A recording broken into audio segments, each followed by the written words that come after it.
In the quiet town of Koboko village, there lived a man called Pawande. Pawande was famous for three things: talking to himself, fighting with his shadow, owning the most stubborn goat in the history of Africa. That goat's name was Professor Bobo.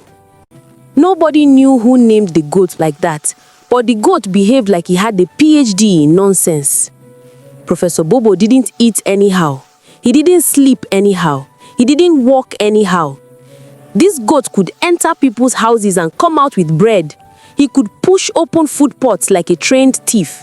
He once entered a wedding and ate meat from the bride's plate. The groom cried. One hot afternoon, Pawande heard goats screaming louder than generator noise. He rushed out and saw his goat inside the village primary school compound, standing in front of a classroom. Not grazing, not running, standing and looking through the window like a serious student. Pawande shouted, "Bobo, are you mad?" The teacher came out. "Old man," she said, folding her arms, "your goat has been attending my class for 3 days. 3 days? Attending care?" Pawande asked. She pointed inside, and there, on the back bench, the goat was sitting. Not standing, not lying down, sitting like a human being. Pawande fainted. He was rushed home and revived with cold water, bitter cola, and powerful insults from his wife. "See your village life," she shouted. Pawande woke up, sat straight, and said the words that changed the village forever. That goat must go to school. Everyone thought he was joking, but by Monday morning, Professor Bobo was wearing a uniform, a school uniform. The shirt didn't fit, the shorts didn't fit, the tie looked like a rope, but the goat walked proudly into class like make way for intelligence. Other children were shocked.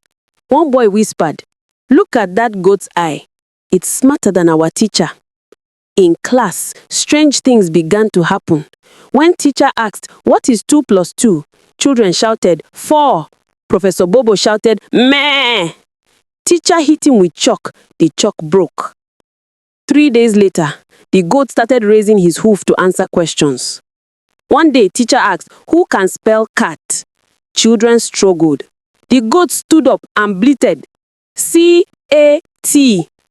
Everyone froze. Silence. One girl fainted, one boy peed, teacher dropped her cane. Village elders were called. A meeting was called, and that was how Professor Bobo became the first goat to enter village history book. But power changed the goat. He became proud. He stopped greeting other boats. He started eating from plates. He began to wear Pawande's cap. Then one evening, disaster struck. Professor Bobo disappeared. The whole village searched. They found him in the palace, standing beside the king, wearing the king's crown. The king shouted, "This goat is possessed by ancestors." Village women screamed, men ran, children climbed trees. The goat removed the crown with his horn and bowed, then spoke. Yes, the goat spoke. "My people, I am not a goat. Thunder struck, clouds gathered, ground shook. I am the spirit of wisdom, trapped in goat body." Village people knelt immediately. Then the goat continued, "I came to teach this village sense, but many of you refused to think." Everyone was quiet. Then the goat added, "And also because I was bored in the spirit world." He removed the crown and vanished into smoke. The next day, Pawande's goat pen was empty. School closed for 1 week. Village people became serious. Everybody started reading. Children stopped skipping class. Adults stopped gossiping. 1 year later, Pawande woke up early. He rubbed his eyes. At his door was one big fat goat with glasses. The goat blinked, dropped a note, and disappeared. The note said, "Education is the new goat." Pawande fainted again. In the year that followed Professor Bobo's magical disappearance, Pawande's life became a mixture of mystery, fame, and strange blessings. Every night, the village gathered to tell stories about the goat that spoke, the goat that was smarter than half the adults, and the goat that became a national legend. But Pawande was different now. He wasn't the same man who would shout at his goat for stealing food or causing chaos. No, this man had grown. He had started speaking to the village like a wise elder, and he had a new plan, a very serious plan. One morning, while Pawande was sitting on his porch, sipping his locally brewed palm wine, a young boy from the village, Olu, came running to him. "Pawande! Pawande!" Olu shouted, breathing hard. "What's the matter, Olu? You look like a goat that has been chased by a lion," Pawande said, laughing. "Pawande, I heard that Professor Bobo is back in the king's palace," Olu said excitedly. "What?" Pawande spat out his drink, nearly choking on it. The two of them immediately rushed to the palace, where Chief Udo, the king's chief advisor, was standing at the gates, looking very serious. "Pawande," Chief Udo said, shaking his head, "I need your help. We can't handle this goat anymore. It's taking over the palace." At the palace, things had gotten way out of hand. The village elders were in total chaos. It started with the king asking Professor Bobo to solve a simple math problem. Somehow, Bobo ended up teaching the whole royal family how to use smartphones, how to cook jollof rice, and even how to hold meetings like professionals. "I am no ordinary goat," Bobo said to the king, as he stood proudly on a throne with a crown slightly too big for his head. "I demand respect." And respect he got. The villagers began referring to Professor Bobo as the wise goat. One woman even said, "I'll buy whatever that goat is selling." But things were going too far. That afternoon, Pawande stood in front of the palace with Olu. They could hear laughter and shouting inside.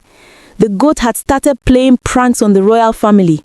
He even switched the king's speech with a comedy skit about bad haircuts. "I cannot let this madness continue," Pawande said, his face serious.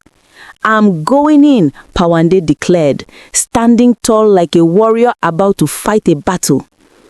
They pushed open the palace doors, and there in the throne room stood Professor Bobo, holding a huge royal scepter in his hooves and wearing sunglasses.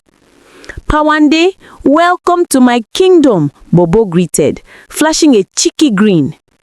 "Bobo, you have to stop this," Pawande yelled. "The king can't even tell left from right because of your nonsense." The goat smirked, then tossed his head like an actor in a play. "What do you mean? I am here to help. The king doesn't need a crown. He needs wisdom." Just then, King Namdi walked in pajamas and holding a bowl of popcorn. "Ah, Pawande, my friend, how are you? I'm trying to finish this movie, but Bobo keeps asking me if I've eaten yet."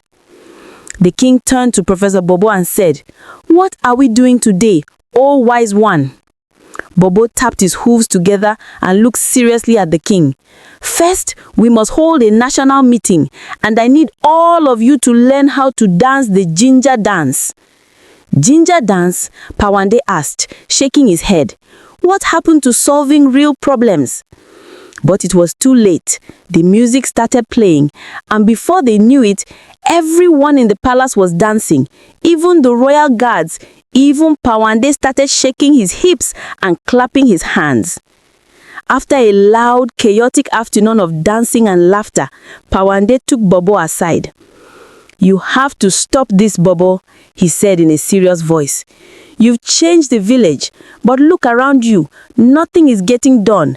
The king can't even rule properly anymore." Bobo lowered his head, his ears flopping. "I guess I got carried away," the goat said, his eyes filled with guilt. "Maybe I wanted too much attention." Pawande patted the goat's head. "It's okay, my friend. You brought laughter, but we need balance." And so, Professor Bobo agreed to return to his humble life. He still taught the village elders, but he didn't run the kingdom. Instead, Pawande put him in charge of teaching the village children how to read and write, and how to dance, of course. In the end, Pawande became a legend, not only for raising the smartest goat in history, but for bringing the village together through laughter and learning. As for Professor Bobo, he never wore the king's crown again, but he was the king of fun. And he never forgot to remind everyone that education is the new goat.